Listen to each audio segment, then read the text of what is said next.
ये class 7 class की chapter 7 का है। देखिए, लोग एक दूसरे से इशारे में बात कर रहे हैं, उसी पर ये कहानियाँ दी हुई हैं। चलो एक खेल खेले। इस खेल में सब को बिना बोले अपनी बात दूसरे तक पहुंचानी है। सभी बच्चे 7-7 के गुटों में बट जाओ। एक खेल में तुम्हारी टीचर सभी गुटों को एक एक कागज की पर्ची देंगी। हर पर्ची में कुछ लिखा होगा। सभी अपने अपने गुट में पर्ची पढ़ेंगे। सभी गुटों को पर्ची के अनुसार मुख्य नाटक तैयार करना है। इस बात का ध्यान रखना है कि बिना बोले ही सभी को अपनी बात दूसरे तक पहुंचानी है। तुम्हें अपने शरीर से अलग अलग अंगों से भी अलग अलग बात करनी है। आंखों से, चेहरे के हाव भावों से, हाथ के इशारों से। जब सबका नाटक तैयार हो तब सभी गुट एक एक करके आए और सबके सामने अपना मुख्य नाटक करें। सभी देखने वाले को यह बूझना होगा कि नाटक में क्या हो रहा है। कैसा लग रहा यह खेल? क्या बिना बोले नाटक करने में मुश्किल आई? अगले पृष्ठभूमि में देखेंगे। चलिए पहले इधर देख लेते हैं। देखिए, यहाँ देखिए, दोनों प्रस्तुत कर रहे हैं। हम में से ज़्यादातर लोग बोल और सुन सकते हैं, पर कुछ ऐसे भी लोग हैं जो बोल या सुन नहीं सकते। ऐसे लोग दूसरों को अपनी बातें इशारों से समझाते हैं। दूसरों की बातों वे उनके ओठों को देखकर समझने की कोशिश करते हैं। हम सब भी सब कुछ नहीं समझ पाते। हम में से कोई गाता अच्छा है तो कोई कविता अच्छी लिखता है। कुछ बच्चे झट से पेड़ पर चढ़ जाते हैं तो कुछ मजबूत तेज दौड़ते हैं। कोई चीज़ अच्छा बनाता है तो कोई सुर में गा पाती है। हम सब अपनी तरह से खास हैं। स्कूल इसीलिए तो है कि सभी को एक दूसरे से कुछ न कुछ सीखने को मिले। सबकी तरह जो बच्चे सुन बोल नहीं सकते वे भी स्कूल जाकर पढ़ते लिखते हैं। इन बच्चों को स्कूल में इशारों से बातें करने की भाषा सिखाई जाती है। आओ अब एक बच्ची के बारे में पढ़े जो सुन नहीं सकती। वह बच्ची फिर भी कुछ कर सकती है। मेरी बहन सुन नहीं सकती। मेरी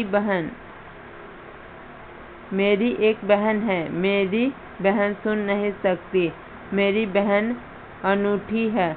बहुत कम लोगों की बातों से मेरी बहन की तरह होगी। मेरी बहन पियानो बजा सकती है।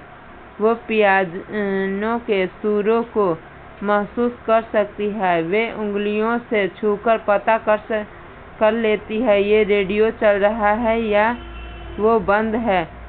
कूदने, उछलने और कलाबाजी लगाने में उसे बड़ा आनंद आता है। मेरी बहन अब मेरे ही स्कूल में आने लगी है। वैसे माँ उसे घर पर ओठ पढ़ने की ट्रेनिंग देती है। क्लास में टीचर और अन्य बच्चे मेरी बहन से कहें।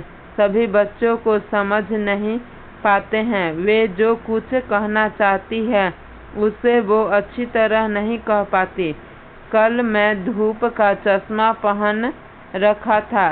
उसका फ्रेम काफी बड़ा था। उसके कांच भी एकदम काले थे। जब मैं बोल रही थी मेरी बहन ने मुझे ये चश्मा उतारने को कहा। मेरी भूरी आंखें उसकी आंखों से न जाने क्या क्या कहती है। जिन व्हाइट हाउस पीटरसन की कविता के कुछ अंश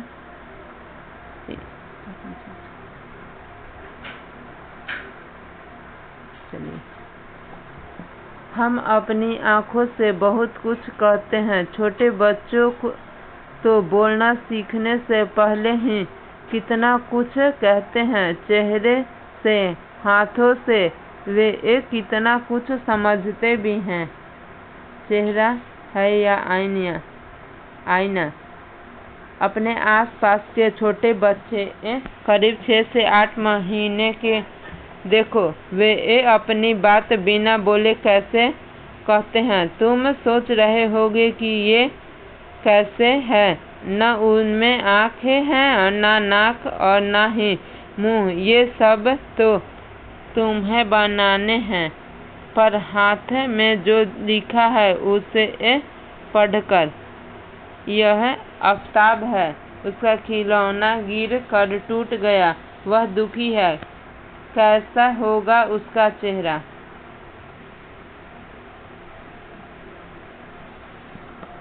यह जूही है, कल ही उसकी छोटी बहन पैदा हुई है, वह बहुत खुश है, इसका चेहरा बताओ।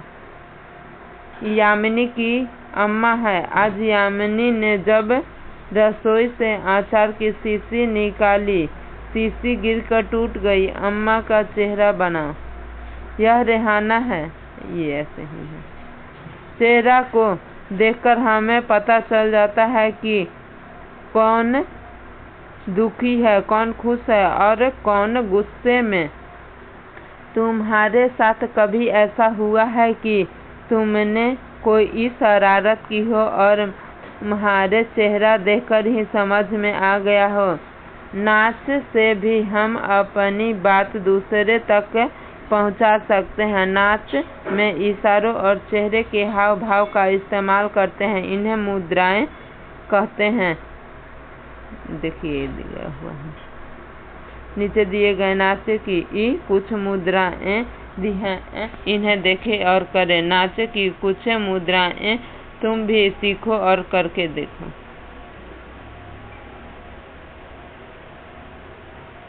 ये देखिए गिलहरी है। चलिए अगले वीडियो में हम लोग अगले क्लास को देखेंगे। बाय। लाइक शेयर और सब्सक्राइब करना ना भूलें।